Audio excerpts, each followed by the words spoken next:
Hi, taste of your ചോയ്സിലേക്ക് എല്ലാവർക്കും വീണ്ടും സ്വാഗതം. ഇന്ന് ഞാൻ വന്നിരിക്കുന്നത് ഒരു ഫിഷ് കട്ട്ലേറ്റിൻ്റെ റെസിപ്പിയുമായിട്ടാണ്. വളരെ എളുപ്പത്തിൽ എല്ലാവർക്കും തയ്യാറാക്കാൻ പറ്റും. അതുപോലെ തന്നെ ഇപ്പോൾ അവൈലബിളായിട്ട് എല്ലാവർക്കും കിട്ടുന്ന ഒരു മീനാണ് അയില. അപ്പം എല്ലാവർക്കും തയ്യാറാക്കാൻ പറ്റുന്ന രീതിയിൽ വളരെ എളുപ്പത്തിൽ തന്നെയാണ് ചെയ്തിരിക്കുന്നത്. അപ്പോൾ ഈ റെസിപ്പി എങ്ങനെയാണ് റെഡിയാക്കുന്നതെന്നൊക്കെ നമുക്കൊന്ന് കണ്ടു നോക്കാം.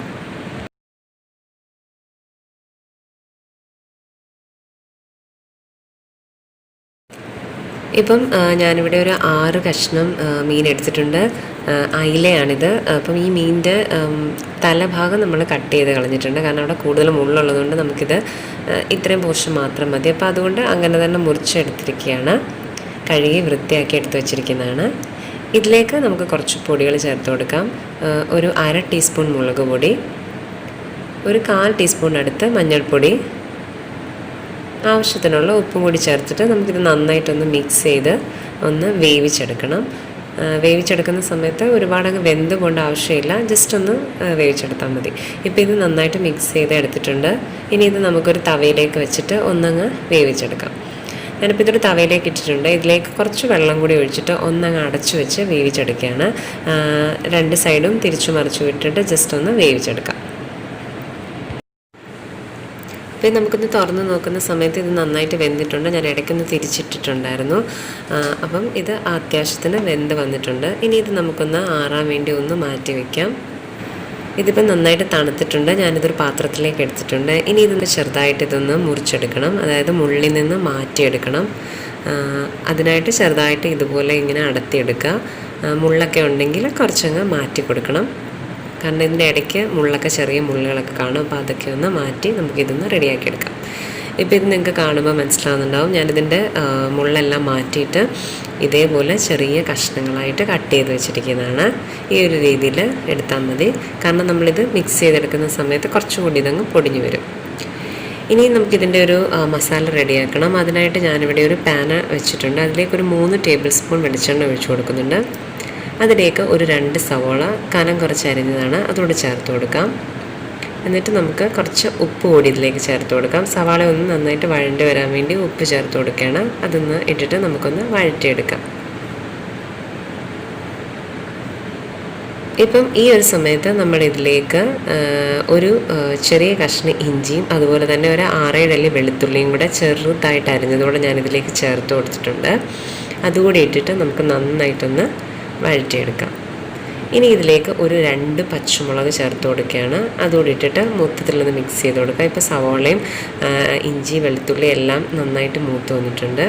ഇതിലേക്ക് ഞാനിപ്പോൾ ഒരു 1/4 ടീസ്പൂൺ മഞ്ഞൾപ്പൊടി, 1/2 ടീസ്പൂൺ കുരുമുളക് പൊടി, 3/4 ടീസ്പൂൺ ഗരംമസാല പൗഡർ, 1/2 ടീസ്പൂൺ മല്ലിപ്പൊടി ഇത്രയും കൂടി ചേർത്തിട്ട് നന്നായിട്ട് മിക്സ് ചെയ്ത് കൊടുക്കുകയാണ്.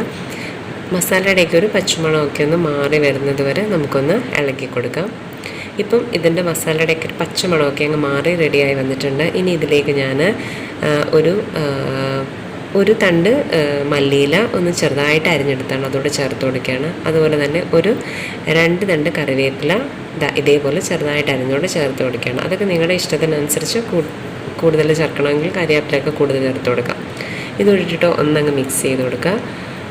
ഈ സമയത്ത് നമുക്കിതിലേക്ക് ഒരു ഉരുളക്കിഴങ്ങ് വേവിച്ച് ഇതേപോലെ പൊടിച്ചെടുത്തതാണ്. ഈ ഒരു രീതിയിൽ പൊടിച്ചെടുത്താണ്. ഇത് നമുക്ക് ഇതിലേക്ക് ചേർത്ത് കൊടുക്കാം. ഒരു മീഡിയം സൈസിലുള്ള ഉരുളക്കിഴങ്ങിൻ്റെ ആവശ്യമുള്ളൂ നമുക്ക് ഇത്രയും മിക്സിലേക്ക്. അതോട് ചേർത്തിട്ട് നന്നായിട്ട് യോജിപ്പിച്ച് കൊടുക്കണം. ആ ഉള്ളിയുടെയൊക്കെ ആ ഒരു മിക്സിലേക്ക് പൊട്ടറ്റോ നന്നായിട്ട് മിക്സായി വരണം. അപ്പോൾ നന്നായിട്ട് ഇളക്കി കൊടുക്കാം.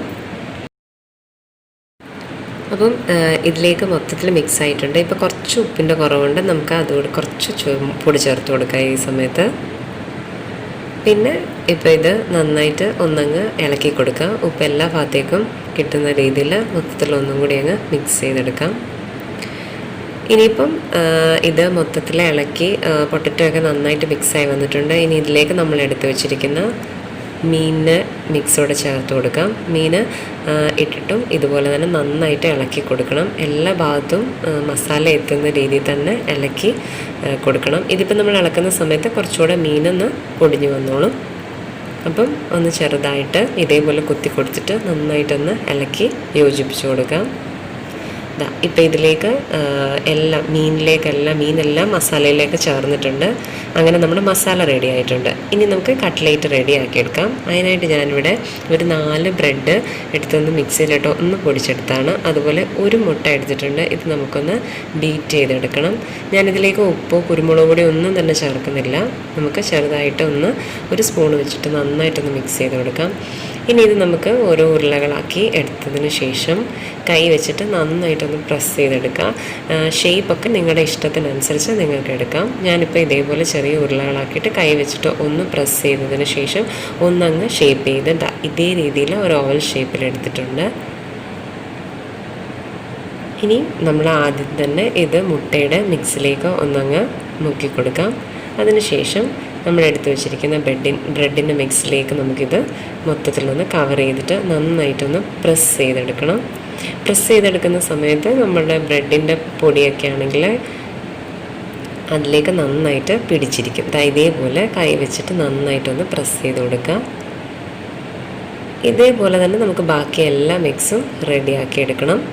അപ്പം നമ്മളിവിടെ ഒരെണ്ണം റെഡിയാക്കിയിട്ടുണ്ട്. ബാക്കി നമുക്ക് ഇതേപോലെ തന്നെ ചെയ്തെടുക്കാം.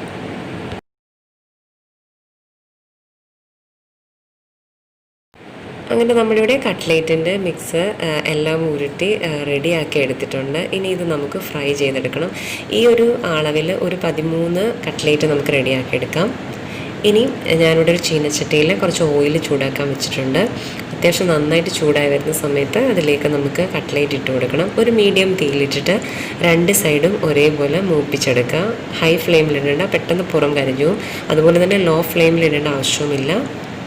നമുക്കത് എല്ലാം വെന്തതായതുകൊണ്ട് തന്നെ നമുക്ക് ഒരുപാട് സമയത്ത് വേവിക്കേണ്ട. ഇപ്പോൾ ഒരു സൈഡ് ഒന്നായിട്ടുണ്ട്, നമുക്കൊന്ന് തിരിച്ചിട്ട് കൊടുക്കാം. ഇനി മറ്റേ സൈഡും അതേപോലെ തന്നെ ആവുന്ന സമയത്ത് ഒന്ന് തിരിച്ചിട്ട് കൊടുക്കാം. ഇപ്പോൾ ഇത് ഒരു സൈഡ് കറക്റ്റായിട്ട് വന്നിട്ടുണ്ട്. അതുപോലെ തന്നെ തിരിച്ചു മറിച്ച് വിട്ട് നമുക്ക് 2 സൈഡും ഫ്രൈ ചെയ്തെടുക്കാം. ഇപ്പോൾ നമ്മുടെ കട്ട്ലേറ്റൊക്കെ റെഡിയായി വന്നിട്ടുണ്ട്. ഇനി ഇത് നമുക്ക് എണ്ണയിൽ നിന്ന് മാറ്റി കൊടുക്കാം. അങ്ങനെ നമ്മൾ ഒരു ബാച്ച് കട്ട്ലേറ്റ് റെഡിയാക്കിയിട്ടുണ്ട്. ബാക്കി ഇതേപോലെ തന്നെ നമുക്ക് ഫ്രൈ ചെയ്തെടുക്കാം.